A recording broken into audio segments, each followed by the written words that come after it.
को समर्पित है। आज जो मेरी बेटियां जो तंग होती थी रास्ते में आने जाने की, मेरे सामर्थ्य के हिसाब से मैंने 36 गांवों को अडॉप्ट किया है।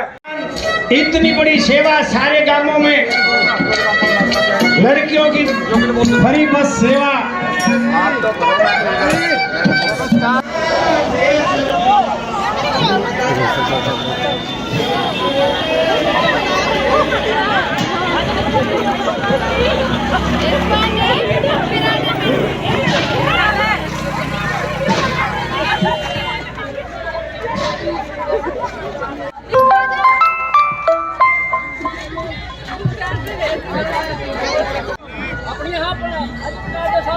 धन्यवाद तुम्हारा।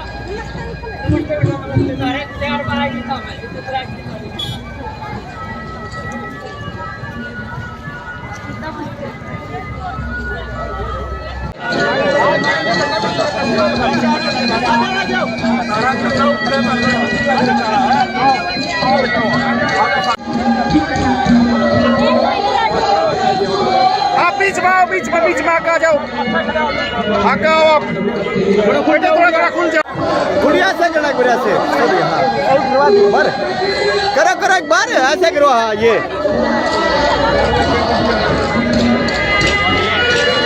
एक बार आगे और आ जाओ, एक बार रुक जा बेटा, रुक जा। हो गया।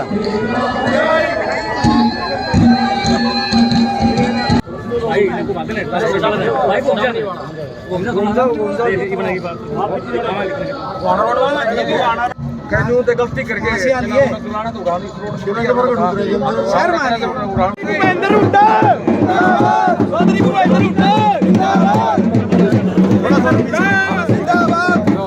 प्रधान जी, आप प्रधान जी, संत जी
गुड़िया थोड़ा इस तरफ घुमाओगे सर, बस यहाँ सर।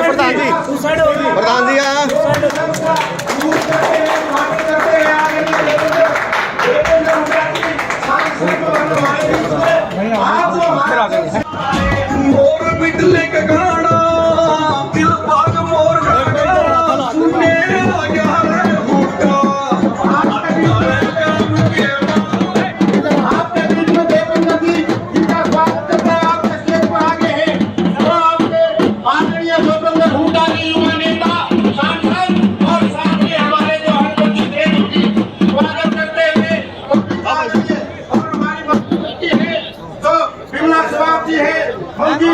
मोदी तैयार जी है, सुरेंद्र जी है, काका जी है, आदरणीय कृष्ण कन्हैया कृष्ण भोग सभी साथी।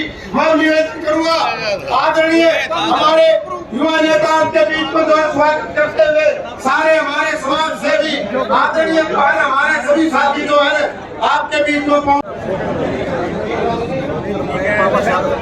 अब एक रागिनी जो है शॉर्ट में एक रागिनी करें, बहुत शॉर्ट और बढ़िया वाली आदरणीय।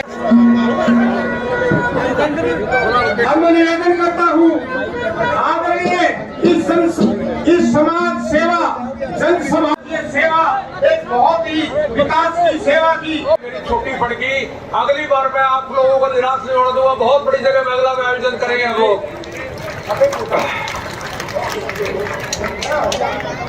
आदर के योग इसका पौधा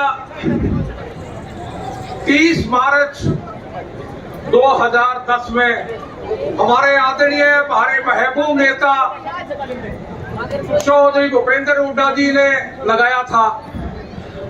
आज वो पेड़ बन चुका है और उस पेड़ की जो शाखा है लक्ष्य ग्रामीण विकास ट्रस्ट है। और हम उम्मीद करते हैं कि आपकी रहनुमाई में, आपके आशीर्वाद से ये पौधा वट वर्ष का रूप जरूर धारण करेगा।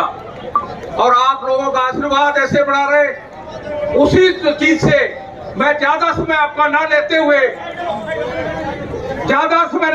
सिर्फ एक ही बात करूं। आज का जो मकसद है कोई राजनीतिक मकसद नहीं है मेरे भाइयों, ये समाज का मकसद है। शायद ऐसे आयोजन बहुत कम हुए हैं जब समाज की बात करते हैं हम लोग, और ये असली कुछ हो तो आज का। और वो छत्तीसगढ़ इस कॉलेज से घर जाएंगी, उसके बाद हमारे बस स्टैंड से लेके और कॉलेज की दूरियां लगभग 4 से 5 किलोमीटर है, और वहां कोई साधन मेरी बेटियों के नहीं है। हमने ये तय किया कि किसी भी हल्के की, किसी एरिया की हो, जो बेटी सबसे पहले बेटियों को हम बस अड्डा छोड़ेंगे, फिर मेरी सारी बेटियों को जिस गांव से आई है वहां छोड़ के आएंगे। हमारा मेन मकसद जो था, फिर हमारा देखा हमने, जब भी छुट्टियां होंगी प्रधान जी, जब भी छुट्टियां होंगी तो मेरे बुजुर्गों को, मेरी माताओं को, बहनों को, जब भी श्रावण का टाइम आएगा या किसी धार्मिक स्थान की यात्रा होगी तो हम लोग, मेरी कोशिश है कि जीत इलाके का कोई भी मेरा बुजुर्ग, मेरी माता, मेरी बहना महरूम ना रहे किसी भी धार्मिक स्थान से। जैसे श्रावण का महीना आएगा तो मैं चाहूंगा जब भी छुट्टियां होगी तो मैं अपनी माँ बहनों को अपने साथ लेके गंगा स्नान कराऊंगा, मेरे बुजुर्गों को गंगा स्नान कराऊंगा। तो मैं ये कहता हूँ मेरे भाइयों, आज ये पेड़ जो लगाया है ये आपके आशीर्वाद से ही लगा है। इस लक्ष्य को आप लोगों ने सींचा है और आप ही सींचोगे, लेकिन मैं आप लोगों से वादा करता हूं, हम लोग कभी भी गलत काम नहीं करेंगे। इस जमाने में लोग एडल्ट्रेशन करते हैं, वो करते हैं, लेकिन हमने वादा किया था कि हम जो भी करेंगे समाज में करेंगे और कभी भी कोई गलत काम ऐसा नहीं करेंगे जिससे समाज का हित हो।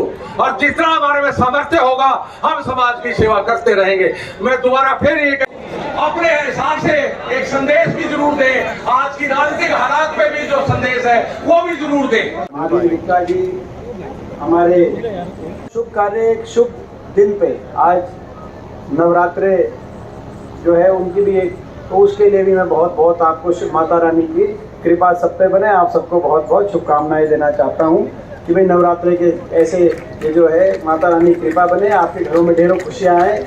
और आज से शुरू होते हैं, और आज ऐसे ही दिन इन्होंने ट्रस्ट जो बलजीत रेड्डी जी ने बनाया है, उन्होंने एक बहुत ही अपने समाज सेवा का कार्य में कदम बढ़ाया है। एक बहुत, मैं समझता हूँ कि रेड्डी साहब की बहुत अच्छी सोच है, और हमेशा बलजीत जी ने जो है सामाजिक कार्यों में बढ़ चढ़ के इन्होंने हिस्सा लिया है। एक बहुत ही अच्छे व्यवसायी होने के साथ साथ इन्होंने अपनी सामाजिक क्षेत्र में अपनी जिम्मेदारी से भी कभी पीछे नहीं हटे हैं। इन्होंने शुरू से ये बात हमने देखी है, और इसमें भी कोई दो राय नहीं है कि ये जब जो है हुड्डा साहब को कांग्रेस पार्टी के लिए भी ये हमेशा खड़े रहे हैं, हमारे लिए हमेशा खड़े रहे हैं और हुड्डा साहब के बड़े विश्वास पात्र हैं। तो आज मैं अपनी ओर से और आप सबकी तरफ से इनको बहुत बहुत शुभकामनाएं देता हूं कि एक अच्छा आप पूरे अपने क्षेत्र में, क्योंकि कोई भी जो कोई व्यवसायी श्रेणी में जो भी आए वो अपने जड़ों को अगर भूल जाए तो वो कोई अच्छी, मैं समझता हूँ, मिसाल नहीं होती। हमेशा अगर आप आगे जाओ तो अपने जो है अपने इलाके में अपने लोगों के लिए कुछ करने के लिए प्रयत्न करो, तो वो एक, मैं समझता हूँ, बहुत बड़ी बात है। ज़्यादातर लोग भूल जाते हैं, लगभग सारे ही भूल जाते हैं। अगर किसी का क्या कहते हैं बिजनेस फील्ड में कोई अगर कदम आगे बढ़ जाए तो लगभग बहुत ही कोई विरला कोई ऐसा उदाहरण होता है जो अपने जो है जहाँ से कोई अपना जो इलाका है, अपनी जो जड़ें हैं, अपने जो लोग हैं, उनको जो है अपनी याद करते हुए और वहाँ पे भी प्रयत्न करते हैं। तो आप उसमें, मैं समझता हूँ कि ये एक बहुत अच्छा वो है, और हमारे लायक जो भी कभी भी कोई जैसी बात होगी हम आपके साथ हैं। बात इस आपके प्रयत्न, आपके प्रयासों में। बाकी ये कोई सामाजिक मंच नहीं है, तो इसलिए कोई राजनीतिक बात मैं जो है राजनीतिक तो देखो, राजनीतिक तो जो है ज़्यादा तो नहीं, मगर आप कहो तो 2 शब्द राजनीति के, क्योंकि तो भाई जहाँ तक देखो राजनीति की बात तो मुझसे ज़्यादा आप समझते हैं। हम तो, हमारे बड़े बुजुर्ग बैठे हैं, हम तो आपके बच्चे हैं। आपने हर तरीके का समय, हर तरीके का टाइम, हर तरह की सरकारें देखी हैं। आज हरियाणा में क्या स्थिति है मुझसे ज़्यादा आप जानते हैं। एक बड़े बहुमत के साथ सरकार बनी देश में भी, हरियाणा में भी, और 9 साल बहुत बड़ा टाइम होता है किसी भी सरकार के चाल चलन, चेहरे, नीति, नियत और धरातल पे कोई परिणाम, जमीन में क्या परिणाम आए, उन सारी बातों को देखने के लिए कि सरकार किस दिशा में लेके जाना चाहती है प्रदेश को, देश को। बहुत लंबा समय होता है, 9 साल। अब 1 साल रह गए, 1 साल के बाद लोकसभा का चुनाव है, साथ में बिल्कुल विधानसभा के चुनाव के भी बज रहे हैं, क्योंकि अभी जो केंद्रीय गृह मंत्री आए थे अमित शाह, आपके सामने है, वो कह के गए। 2 दिन का उनका दौरा था। पहला दिन उनका दौरा कैंसिल हो गया था, गोहाना में रैली थी, थोड़ी सी हाजिरी कम थी गोहाना में, आपको याद होगा। तो पहले दिन तो उनका कैंसिल हो गया। ठंड बताई, फरवरी में बताया ठंड ज़्यादा थी, इसलिए आदमी कम आए, थोड़ी थोड़ी बला बूंद पड़ गई, ठंड ज़्यादा थी हैं। वो तो जो है किसी ठंड थी, वो तो ठंड तो उस दिन थी जब 6 जनवरी को हमने पानीपत में आपके आशीर्वाद से रैली करी थी, जब भारत जोड़ो यात्रा चल रही थी। उस दिन जो है देश साल का सबसे ठंडा दिन था, लेकिन चलो वो एक उनका अपना था। तो पहले दिन कैंसिल हुई, मगर दूसरे दिन जब उन्होंने प्रोग्राम किया, जाते हुए वो कह के गए कि लोकसभा के साथ विधानसभा के चुनाव की भी तैयारी करो बीजेपी कार्यकर्ता। तो यानी कि 1 साल रह गया। 4 साल सरकार के होते हैं, आखिरी 1 साल जनता का होता है, जनता के सोचने का होता है, सोच विचार के फैसले करने का होता है, और विपक्ष के लोगों के बीच में जाके अपनी बात कहने का होता है।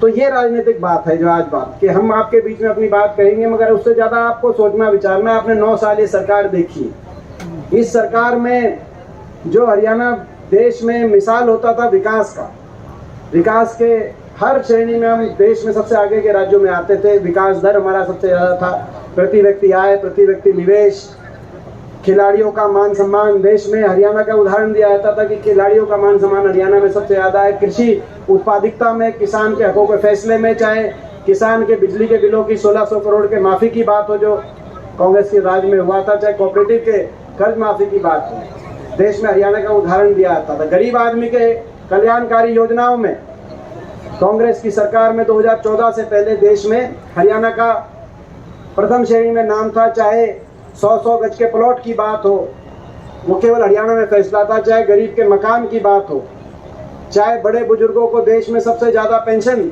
लगातार 10 साल देश में सबसे ज़्यादा पेंशन उस समय हरियाणा में रही। और कुल मिलाकर आपस में भाईचारा, खुशहाली, अमन चैन, शांति। 10 साल तक कांग्रेस की सरकार में हरियाणा में कोई लंबा चौड़ा कहीं कोई आंदोलन करना, किसी को सड़क पे आने की जरूरत नहीं पड़ी। और प्रशासन को भी, पुलिस को भी और सरकार को भी गोली तो चलाने की दूर की बात है, किसी पे लाठीचार्ज भी 10 साल तक करने की कोई इस तरह की स्थिति हरियाणा में नहीं। और 23 आगे बढ़ना चाहिए था, लेकिन आज वो हरियाणा 9 साल की इस बीजेपी सरकार के, और बीजेपी और जेजेपी सरकार, खट्टर दुष्यंत सरकार के बाद विकास में तो पिछड़ गया है। आज 19वें नंबर पे हम विकास दर के हिसाब से, नीति आयोग बता रहा है, मोदी सरकार, भाजपा दिल्ली की सरकार बता रही है 19वें नंबर पे विकास दर में। गांव का विकास, शहर का विकास, आज जींद में शहर का देखें, जींद के गांव का देखें, विकास दर में तो पिछड़ गया है, लेकिन आगे पहुंच गया। देश में नंबर 1 पहुंच गया बेरोजगारी में। देश में सबसे ज्यादा बेरोजगारी आज हरियाणा में। बड़े आश्चर्यचकित करने वाली बात, दिल्ली के 3 तरफ हरियाणा, जो देश में रोजगार देने का एक उदाहरण प्रदेश बनना चाहिए जिसको, वो आज बेरोजगारी में देश में सबसे आगे। ना तो निवेश हुआ, ना कोई औद्योगिक क्षेत्र लगे, क्योंकि मुख्यमंत्री जी ने कहा कि IMT नहीं बनेंगी कोई, हम एक्वायर नहीं करेंगे। ना निवेश हुआ, ना प्राइवेट कंपनियां, ना इंडस्ट्री कंपनियां आई, ना सरकारी रोजगार उस अनुपात में आए जो आए, भर्ती घोटालों के हेठ चढ़ गए। हरियाणा प्रदेश का नौजवान दर ठोकरे खा रहा है, बेरोजगारी में सबसे ज्यादा बेरोजगारी का सामना कर रहा है, वही हरियाणा प्रदेश आज भ्रष्टाचार में प्रतीक बन गया। देश में ऐसा खुला भ्रष्टाचार हमने कहीं नहीं देखा जो हरियाणा प्रदेश में आप देख रहे हो। इनका जो समझौता हुआ, जेजेपी ने समर्थन दिया बीजेपी को, आपको पता है ये समझौता कोई आदर्शों के, मूल्यों के और राजनीतिक नैतिकता के आधार पर समझौता नहीं हुआ। ये समझौता केवल भ्रष्टाचार की लूट के छूट के आधार पर हुआ। कौन सा महकमा किसको जाएगा, कौन किस महकमे से कितनी कमाई करेगा, इस आधार पर समझौता हुआ। इस आधार पर समझौता नहीं हुआ लोगों के काम कैसे कराएंगे, प्रदेश को ऐसे आगे क्यों लेके जाएंगे। क्योंकि आपको पता है इलेक्शन से पहले तो अलग अलग बातें लेके लोगों इन्होंने चुनाव लड़ा था। एक कहता था, बीजेपी का नारा था इलेक्शन से पहले, 2019 इलेक्शन से पहले खट्टर साहब का बीजेपी का नारा था, क्या कहते थे, 75 पार कहते थे कि नहीं कहते थे? 75 पार कहा करते। एक कहता था 75 पार, दूसरा कहता था बीजेपी को करो जमुना पार, क्या करता कि नहीं क्या करता बीजेपी वाले। एक कहता था 75 पार, दूसरा कहता बीजेपी को करो जमुना पार। इलेक्शन आते, इलेक्शन का नतीजा आते ही दोनों बन गए जमा पक्के यार। बन गए कि नहीं बन गए? दोनों बन गए, दोनों बन गए जमा पक्के यार। प्रदेश में बना दी भ्रष्ट सरकार, जनता करी हाहाकार और महकमे बांटे गए और खुला खेल चला। ये नहीं कि काम कैसे हो, ये कि भाई कमाई अपनी कैसे हो। शराब का महकमा कौन लेटे, किसके पास आएगा, एक्साइज का महकमा किसके पास आएगा, रजिस्ट्री का महकमा किसके पास आएगा। और के विधायक ही बता देंगे, सारी बात कहानी सुनी है तो दादा गौतम बता देंगे कौन खोपर केकड़ा जीवन लग रहा है, सारी रिपोर्ट ले रहा है। सही बात है ना, खुला भ्रष्टाचार, इस आधार पर समझौता हुआ, प्रदेश को आगे लेके जाने के लिए नहीं हुआ। और भ्रष्टाचार की भेंट चढ़ गई हरियाणा प्रदेश। आज बेरोजगारी में, भ्रष्टाचार में लूटने लगे, महंगाई में, हर घर का बजट बिगाड़ दिया। हमारे समय एक ऐड आती थी बीजेपी की, जब हमारी सरकार थी, 400 रुपए का सिलेंडर था, फोटो आती थी सिलेंडर की और ऊपर लिखा होता था बहुत हुई महंगाई की मार अब की बार बीजेपी सरकार। मेरा विश्वास है सरकार बदली, सबसे बड़ी ऐड थी बीजेपी की, तो सिलेंडर 400 से सस्ता हो गया होगा है। मेरा पूरा 400 से सस्ता हो लिया होगा सिलेंडर, नहीं हो लिया है ना? ताई तेरी नहीं मानूंगा, जची नहीं मेरे, क्योंकि आजकल दूसरी ऐड चल रही है, आजकल दूसरी ऐड चल रही है। महंगाई, भ्रष्टाचार, महंगाई हुई कम, भ्रष्टाचार हुआ, महंगाई हुई कम, बेरोजगारी हुई कम, बीजेपी में दम। तो या तो मैं ऐड की मानूं, ठीक बात है ना, या तो टीवी पे ऐड की मानूं या थारी मानूं। टीवी पे ऐड देख के तो नहीं दिखता भाई सिलेंडर 400 से कम होगा, पत्रकार बाकी सारी तोलेंगे, बाकी तुम भुगत भोगी हो।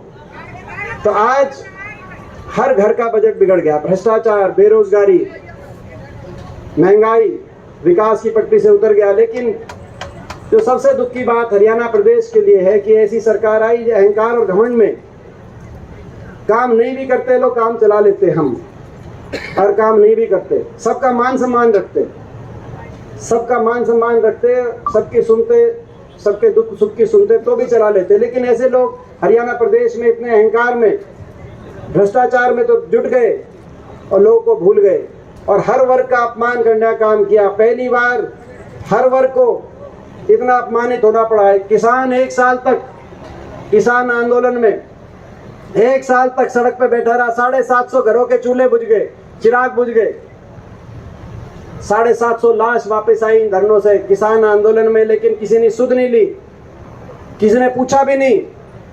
हमारे जैसे जब देश की संसद में जाते थे कहते थे कि इन किसान, ये भी देश के नागरिक है, ये भी इंसान है, आप इनकी बात नहीं मानते तो कम से कम संवेदना के 2 शब्द कह दो, सहानुभूति के 2 शब्द कह दो इनके लिए। आप कह दो कि आप इनकी बात नहीं मानते, लेकिन हमें दुख है कि इतना धरना देना पड़ रहा है। और एक लाशें जो वापस जा रही है 750, किसी का कोई बाप था, कोई किसी का बेटा था, किसी का भाई था, कोई किसी का पति था। एक घर में जाकर उसके बाद हम उनसे आंसू पोंछते थे। और मैं धन्यवाद करता हूं हुड्डा साहब का इस बात में कि पूरे देश में फैसला लिया कि इन परिवारों को अकेला नहीं पड़ने देंगे। 2-2 लाख की कांग्रेस विधायक दल की तरफ से सारे इकट्ठे करके 2-2 लाख की मदद करेंगे, क्योंकि उनको कोई पूछने नहीं आ रहा था। वो भी किसी का परिवार था, उनके जाके हम मदद करते थे, आंसू पोंछते थे।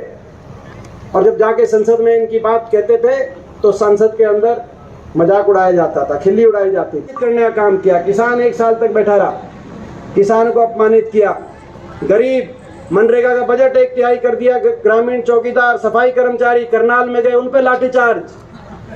हमारे प्रदेश का कर्मचारी अभी एक दो हफ्ते पहले कर्मचारी जा रहे थे पंचकुला में ओल्ड पेंशन स्कीम मांगने, उन पे लाठीचार्ज। स्कूल के छोटे छोटे बच्चे 9 साल तक स्कूल में शिक्षकों की भर्ती नहीं हुई, बच्चों को धरने में बैठना पड़ा। कोई ऐसा वर्ग नहीं जो इस सरकार में सड़क पे आया ना। स्कूल के छोटे छोटे बच्चों से लेकर बड़े बुजुर्गों की पेंशन कट गई, 5 लाख बड़े बुजुर्गों की पेंशन कट गई, उनको प्रदर्शन निकालना पड़ा, धरने निकालने पड़े। रोहतक में एक प्रदर्शन निकल रहा था, इसका नाम रखा जा रहा था कि थारा फूफा जिंदा है, वो मृतक घोषित हो गए थे। उनका प्रदर्शन का नाम था, आपने भी देखा होगा। बड़े बुजुर्गों से लेकर छोटे बच्चों तक, किसान से लेकर कर्मचारी तक, व्यापारी, छोटे व्यापारी से लेकर मजदूर तक, और मजदूर से लेकर खिलाड़ियों तक, हमारे देश की शान खिलाड़ी जो ओलंपिक के सारे मेडल विजेता, उनको भी बैठना पड़ा जंतर मंतर पे। और वो भी जब जंतर मंतर पे बैठे तो उनका भी अपमान एक बीजेपी के एमपी ने कहा कि ये एक विशेष प्रदेश से हैं। अरे ओलंपिक में जब मेडल जीत रहे थे, जब ओलंपिक में देश जन गण मन का गाना पूरी दुनिया में गूंज रहा था, तिरंगा पूरी दुनिया में ऊपर उठ रहा था, तब तो उनका कोई, वो कहाँ से आते हैं, कौन है, किस परिवार से आते हैं, उस समय तो कोई नहीं पूछ रहा था। लेकिन जब वो उनके मान सम्मान इज्जत 9 साल से पदक लाओ पद पाओ नीति बंद पड़ी है। किसी एक खिलाड़ी को भी मैं पूछना चाहता हूँ, इस सरकार से इतना बड़ा अन्याय, 9 साल से एक खिलाड़ी को इन्होंने नियुक्ति नहीं दी। हमारे समय 780 खिलाड़ियों को अलग अलग पदों पे नियुक्ति मिली थी, हर बात से ऊपर उठ के मिली थी, और बिना भेदभाव के सबको मिली थी। जो आज खेल मंत्री हैं संदीप सिंह, उनको भी उस समय डीएसपी की नियुक्ति मिली, बबीता फोगाट को भी डीएसपी की नियुक्ति मिली, हमारी बहन को योगेश्वर दत्त जो हमारे शान है देश की, उनको भी डीएसपी की नियुक्ति मिली, हर खिलाड़ी को मिली। आपने 9 साल से, हमारी बहन शाक्ति मलिक पिछले ओलंपिक में मेडल लेके आई थी, लेकिन उसको भी धरने देने के लिए जंतर मंतर में बैठना पड़ा। और वो जब बैठी तो वो सारे खिलाड़ी बैठे तो उनका तिरस्कार। ऐसी कैसी सरकार है जो केवल तिरस्कार करने में विश्वास रखती है, काम ना करते। हरियाणा का केवल कहा तो ही हम काम चला लेते, लेकिन इन्होंने तो हरियाणा का ना काम किया, हरियाणा को विकास की पटरी से उतार दिया और सबका अपमान किया। इसीलिए आज मैं आप सबसे पूछना चाहता हूँ, 1 साल आपका सोचने विचारने का। हम तो लड़ रहे हैं इनसे, हम तो लड़ रहे हैं। अकेलापन भी महसूस होता है कई बार संसद में जब जाके इनके खिलाफ लड़ाई लड़ते हैं, क्योंकि हरियाणा में 15 सांसद है, 14 बीजेपी के, राज्यसभा लोकसभा मिलाकर। तो जब कभी इनसे लड़ाई लड़ने के लिए वहाँ पे खड़े होते हैं तो अकेलापन भी मेरे महसूस होता है। लेकिन मैं आपसे पूछना चाहता हूँ, इस लड़ाई में, प्रदेश में बदलाव परिवर्तन की इस लड़ाई में, आखिरी 1 साल में, भाई ये लड़ाई आप कहोगे, आपका साथ और आपका आशीर्वाद अगर होगा, आपका साथ आपका आशीर्वाद मिलेगा तो इस लड़ाई को, तो भाई मैं पूछना चाहता हूँ, ये लड़ाई लड़े या कि नहीं लड़े, मैं आपसे सबसे पूछना चाहता हूँ। क्योंकि आज प्रदेश में लोग बदलाव चाहते हैं।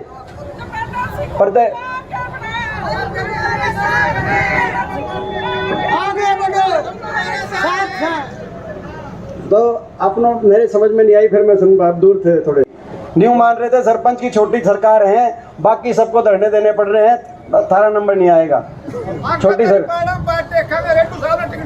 हाँ चलो देखो ये बात यहाँ पे, इसमें देखो ये मैं समझता हूँ कि भाई ये लड़ाई अपने को, सबको एक परिवर्तन की लड़ाई में, एक और बात कह रहा हूँ, हर बात से ऊपर उठ के लिए लड़ाई लड़नी पड़ेगी। ये जो इलेक्शन है आने वाले समय का, इस बार का इलेक्शन, ये आपके आने वाले भविष्य, हरियाणा की अगली भविष्य, आपके अगली आने वाली पीढ़ियों के भविष्य को का फैसला करने वाला इलेक्शन है, बहुत ज़रूरी इलेक्शन है। थोड़े कहीं को ज़्यादा समझना, क्योंकि मैं वहाँ तक जो है, वहाँ बैठ के मैं लड़ाई लड़ता हूँ, जो मैं देखता हूँ इनके पास सत्ता बल है, धन बल है, हर तरीके की शक्ति इनके पास है। लड़ाई, लोग बदलाव चाहते, लोग पिछली बार भी बदलाव चाहते थे, 75 पार की हवा निकाल दी थी इन्होंने, आपको याद है। मगर धोखा बन गया आपके हमारे साथ, हरियाणा के लोगों के साथ। बहुत लोग इनके साथ जाके सौदेबाजी कर गए। ये लड़ाई हम जीतेंगे, लोग बदलाव, हम सच की लड़ाई लड़ रहे हैं, नैतिकता की लड़ाई लड़ रहे हैं। लड़ाई हम जीतेंगे, लेकिन लड़ाई तब जीतेंगे जब सूझबूझ के साथ और सारे मिल के लड़ाई लड़ेंगे। मैं आपसे पूछना चाहता हूँ, इस लड़ाई में आपको आपका पूरा साथ हमें मिलेगा कि नहीं मिलेगा? मैं ये पूछना चाहता हूँ। तो पूरा आपका साथ मिलेगा तो मैं विश्वास के साथ कहता हूँ कि भाई लड़ेंगे भी और जीतेंगे भी। हरियाणा में बदलाव आएगा और हम कुछ संकल्प लेके चल रहे हैं।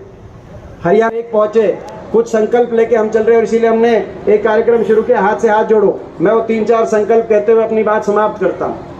हरियाणा में हमारे जो संकल्प है, हाथ से हाथ जोड़ो, क्या मतलब है? हाथ से हाथ जोड़ो। पहला संकल्प, हरियाणा के हर नागरिक को दूसरे नागरिक से प्यार प्रेम की डोर से जोड़ो, धर्म जाति से ऊपर उठ के हाथ से हाथ जोड़ो, हाथ से हाथ जोड़ो। दूसरा संकल्प, गरीब आदमी को 100 गज के प्लॉट और 2 कमरे के सरकार जो प्लॉट मिल गए हमारे समय 4 लाख, इन्होंने स्कीम बंद कर दी। उस स्कीम को दोबारा शुरू करेंगे। जो वंचित परिवार रह गए और जहां प्लॉट मिल गए थे वहां 2 कमरे का सरकारी मकान बनवा के देंगे। गरीब आदमी को 100 गज के प्लॉट और 2 कमरे के मकान से जोड़ो, हाथ से हाथ जोड़ो, हाथ से हाथ जोड़ो, हाथ से हाथ जोड़ो। किसान को, हरियाणा किसान को MSP की गारंटी, गन्ने का सर्वाधिक भाव और मान सम्मान से जोड़ो, हाथ से हाथ जोड़ो। किसान के लिए संकल्प, हाथ से हाथ जोड़ो।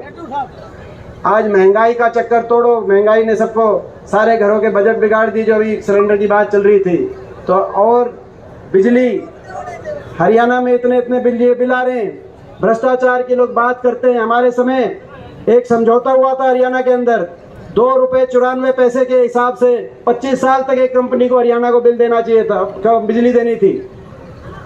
मगर उस कंपनी ने अपनी मर्जी से बिजली देनी बंद कर दी और हरियाणा सरकार ने 11-11 रुपए यूनिट तक की बिजली बाहर से लेनी पड़ी। और फिर ये पूछते हैं कि 3 लाख करोड़ का कर्जा जो हरियाणा पे चढ़ गया, कैसे चढ़ गया? बाहर से बिजली लेनी पड़ी और हरियाणा के उपभोक्ता को देनी पड़ी। आपका और हमारा पैसा, हरियाणा के हर नागरिक का पैसा, और उस कंपनी को, बड़े उद्योगपति घरानों को फायदे पहुंचाने की बात करते हैं। आपको भी पता है वो कंपनी कौन सी थी, मैं नाम नहीं लेना चाहता। ये बात करते हैं। खैर, मगर जैसे पिछली बार सरकार बनते 1600 करोड़ के बिजली के बिल माफ किए थे, ये भी हमारा संकल्प है। हाथ से हाथ जोड़ो, यानी कि हर हरियाणा के परिवार को 300 यूनिट फ्री बिजली से जोड़ो, हाथ से हाथ जोड़ो, ताकि एक महंगाई में एक राहत मिले। हाथ से हाथ जोड़ो। नौजवान को रोजगार से जोड़ो, हाथ से हाथ जोड़ो। हर शहर गांव को विकास की उस रफ्तार से जोड़ो, हाथ से हाथ जोड़ो। बड़े बुजुर्गों को भी नहीं भूलेंगे। सबसे ज्यादा तो धोखा बड़े बुजुर्गों के साथ हुआ। 5100 पेंशन पे कहा था समझौता, मेरे ख्याल 5100 पेंशन जो समझौता था वो भी आली होगी, शायद आली है कि नहीं आली?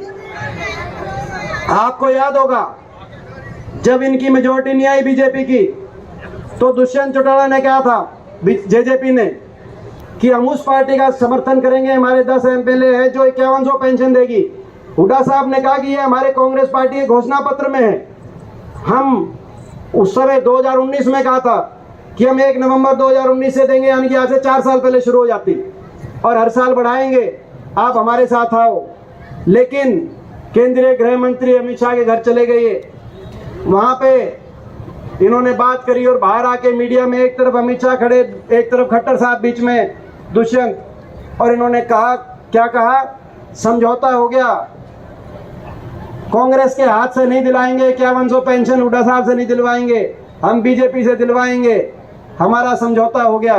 जब भारत सरकार एक तरफ, हरियाणा सरकार दूसरी तरफ, तो भाई 5100 पेंशन भी, जैसे सिलेंडर सस्ते हो गए थारे 5100 पेंशन भी आगे होगी, थारी नहीं आई। 5100 पेंशन बोलो, 5 लाख की पेंशन घट गई अभी जो है, तो भाई बड़े बुजुर्गों को भी नहीं भूलेंगे जिनके साथ इतना बड़ा धोखा हुआ। हाथ से हाथ जोड़ो। हरियाणा के हर बड़े बुजुर्ग को देश में दंगे की चोट पे सर्वाधिक 6000 बुढ़ापा पेंशन से जोड़ो। ये हमारा संकल्प, ये हमारा संकल्प है।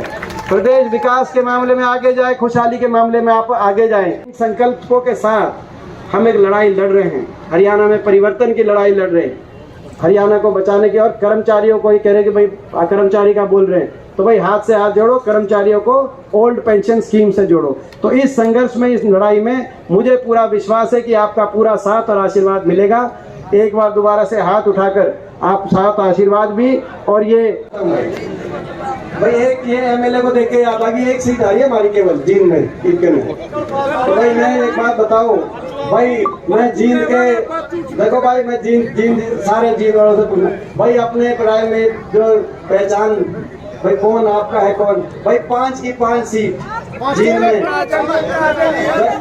देखो भाई ये एक बार ये देखो, ये इसमें किसी का नाम या किसी का वो मत लो आप, इसमें देखो तो अभी तो लड़ाई नहीं जीती जाएगी। इनके पास सब कुछ है, हमारे पास तो आप हो, हम लड़ने लग रहे हैं और अपने सबके भविष्य के लड़ने लग रहे हैं। इसमें अपने को थोड़ा अनुशासन से चलना पड़ेगा, इन बातों के ऊपर उठ के चलना पड़ेगा।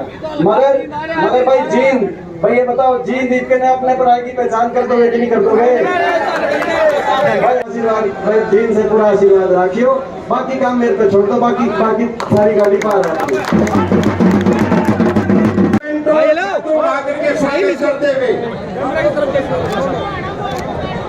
स्वागत करते हुए बलजीत रेणु जी भी और सारे के सारे जो है हमारे ट्रस्ट के जितने भी। आज लक्ष्य ग्रामीण विकास ट्रस्ट के माध्यम से जो हमारे एक समाज सेवी हैं बलजीत रेणु जी, उन्होंने आज कई विकास विशेष कार्य की शुरुआत करी है। हम इनको बहुत बहुत शुभकामनाएं देते हैं और ये एक सफल व्यवसायी के साथ साथ ये हमेशा समाज सेवा में इनकी रुचि रही है जी। और ये कहते हैं बहुत ही हुड्डा साहब के भी काफ़ी विश्वास पात्र रहे हैं। कांग्रेस पार्टी के लिए भी, हुड्डा साहब के लिए भी, जब कभी इनकी किसी रूप में कोई जिम्मेदारी लगती है तो ये हमेशा उसको भी निभाते हैं। तो एक सामाजिक बहुत ही अच्छी इनकी एक भूमिका रहती है पूरे इलाके में। और ये एक प्रशंसा के योग्य कार्य है, क्योंकि बहुत से व्यवसायी अपने इस व्यवसाय में सफलता प्राप्ति के बाद वो अपने गांव शहर अपने लोगों को जो है भूल जाते हैं या उतना नहीं करते इतना करना चाहिए। तो इसीलिए सरकार ने कॉर्पोरेट सोशल रिस्पॉन्सिबिलिटी का कानून भी लेके बनाना पड़ा। मगर अगर ऐसे सारे हो जाएं तो कॉर्पोरेट सोशल रिस्पॉन्सिबिलिटी कानून बनाने की जरूरत ही नहीं। ये आज मैं समझता हूँ विशेष कार्यक्रम से बधाई। मुख्यमंत्री कहीं ना कहीं ऐसी लग रहा है कि अभी तैयारियां शुरू हो रही है, जिस तरह से बम्पर ज्वाइनिंग हो रही है कांग्रेस में, क्या कुछ है? देखिए ये प्रतीक है इस बात का कि हरियाणा प्रदेश में लोग बदलाव चाहते हैं। हरियाणा प्रदेश में लोग इस सरकार से जो है, इस सरकार की कार्यशैली से संतुष्ट नहीं, और हर वर्ग आज कहीं ना कहीं अपने आप को ठगा महसूस कर रहा है, क्योंकि बड़े बहुमत के साथ सरकार पहली बार बनी, दूसरी बार भी हालांकि 75 पार के नारे की तो हवा निकल गई थी, लेकिन 2 पार्टियों का अनैतिक गठबंधन हुआ, दोबारा से इनको मौका मिला। लेकिन आज 9 साल का जो है सरकार का कार्यकाल सबके सामने है, और उस विफलता का प्रतीक जो बेरोजगारी देश में नंबर 1 पे पहुंच गई, भ्रष्टाचार आज हरियाणा के अंदर जो है बड़े बड़े घोटाले निकल के आ रहे हैं, बिजली खरीद घोटाले से लेकर शराब घोटाले तक। आज प्रतीक इस बात का है कि केवल अपने जो है भ्रष्टाचार को अंजाम पहुंचाने का काम इन लोगों ने किया, जो आज सत्ता में बैठे। लोग त्रस्त है, लोग बदलाव चाहते हैं, और कांग्रेस पार्टी की तरफ आशा भरी नज़र से देख रहे हैं। तभी हर प्रदेश के हर हिस्से से, हर वर्ग से आज लोग कांग्रेस पार्टी में शामिल हैं। संदीप सिंह का समर्थन कर रही है। हाँ, संदीप सिंह का समर्थन कर रही है बीजेपी, तो उस पर क्या कहना? इससे ज़्यादा क्या दुर्भाग्य की बात हो सकती है? एक तरफ तो नारा था बेटी पढ़ाओ बेटी बचाओ, आज बेटी गुहार कर रही है, और दूसरी तरफ हरियाणा खिलाड़ियों का, खेलों के खिलाड़ियों के सम्मान का प्रतीक प्रदेश था। दोनों ही जो हरियाणा के अंदर बेटी बचाओ बेटी पढ़ाओ और खिलाड़ियों के सम्मान का जो है, आज दोनों नारों को का खोखले दिखाई दे रहे। और मुख्यमंत्री जी जिस मैं समझता हूँ कि अहंकार से उसका जो खेल मंत्री हैं उनका हमेशा पक्ष रखते हैं, तो ऐसे में कौन निष्पक्षता से जांच करेगा भाई? जांच एजेंसी प्रदेश सरकार के अंतर्गत है। मुख्यमंत्री जी तो क्लीन चिट दे रहे विधानसभा में खड़े होकर, तो मुख्यमंत्री जी कल को इस बात का सर्टिफिकेट देंगे क्या प्रदेश में कि कौन किसी के साथ छेड़छाड़ करता है कि नहीं करता है? कोई छेड़छाड़ करता है तो बीजेपी का कोई कार्यकर्ता है तो उसको मुख्यमंत्री जी पूरी उनको फ्री हैंड दे रहे। इसका ये संदेश जा रहा है, बहुत गलत संदेश गया है। हम मांग करते हैं कि संदीप सिंह जी को बर्खास्त करो और उसके बाद या उनका इस्तीफा लिया जाए और उसके बाद निष्पक्ष जांच हो, जांच में जो भी सामने आए उसके आधार पर जो है, मगर नैतिकता के आधार पर उनको पहले दिन ही इस्तीफा दे देना चाहिए था और मुख्यमंत्री जी को उनको बर्खास्त कर देना चाहिए कैबिनेट से। ई टेंडरिंग कर्मचारी आंदोलन कर रहे हैं, सरपंच आंदोलन कर रहे हैं, मुख्यमंत्री विधानसभा में कहते हैं कि हम व्यवस्था परिवर्तन कर रहे हैं, आंदोलन चलते रहे। ये देखो दोनों जुड़े हुए प्रश्न हैं जिनमें जो अपन ने किसान आंदोलन पे और कर्मचारियों के आंदोलन पे काफ़ी बातें आ चुकी हैं। एक जो सरपंचों के आंदोलन में वो कहते हैं ई टेंडरिंग। आपको ये ई टेंडरिंग के नाम के पीछे छुप के भ्रष्टाचार का केंद्रीकरण है।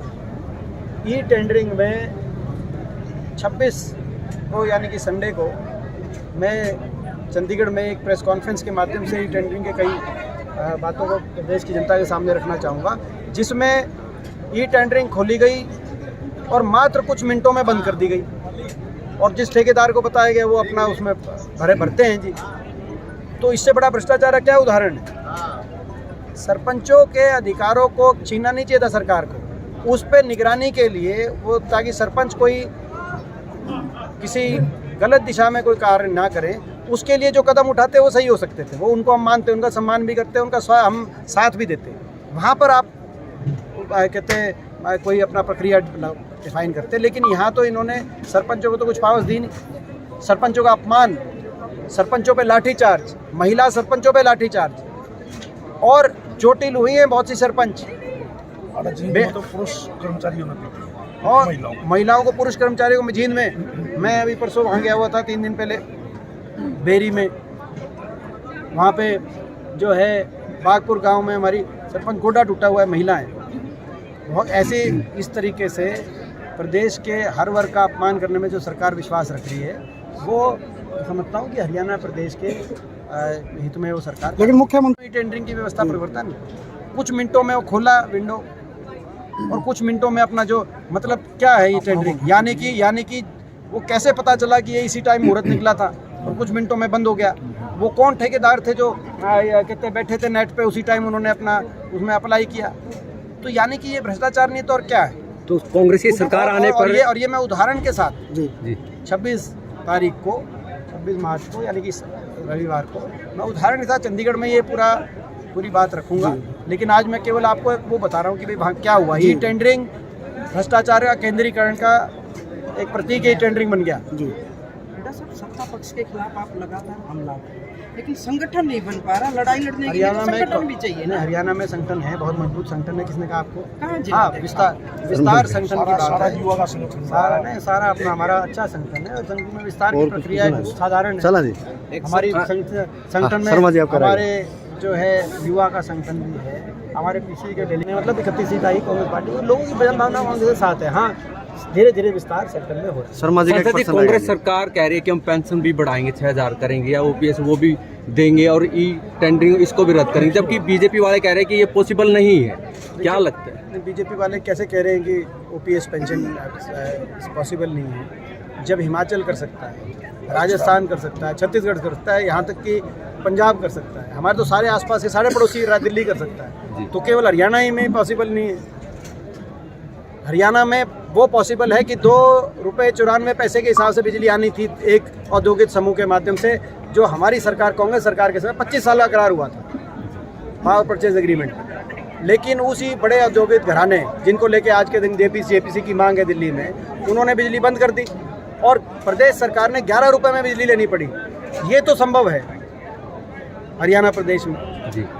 और जो है 6000 पेंशन, जो हरियाणा के बड़े बुजुर्ग की बात आती है पेंशन की, तो पेंशन का संभव नहीं है, लेकिन 11 रुपये से बिजली लो क्योंकि वो औद्योगिक घराना आपके निकट माना जाता है भाजपा के। ये मैं समझता हूँ कि इस तरह का पक्षपात नहीं होना चाहिए। हरियाणा के बड़े बुजुर्गों का भी उतना ही अधिकार है इस देश में जितना किसी बड़े उद्योगपति घराने का। तो आखिरी सवाल लोगों का, 2024 में कितनी सीटों का दावा कर रहे हैं? जो हम विश्वास के साथ कह सकते हैं कि 2024 में हरियाणा में परिवर्तन आएगा और बड़े बहुमत के साथ परिवर्तन आएगा, जितना हमें साथ और समर्थन मिलेगा। ठीक है।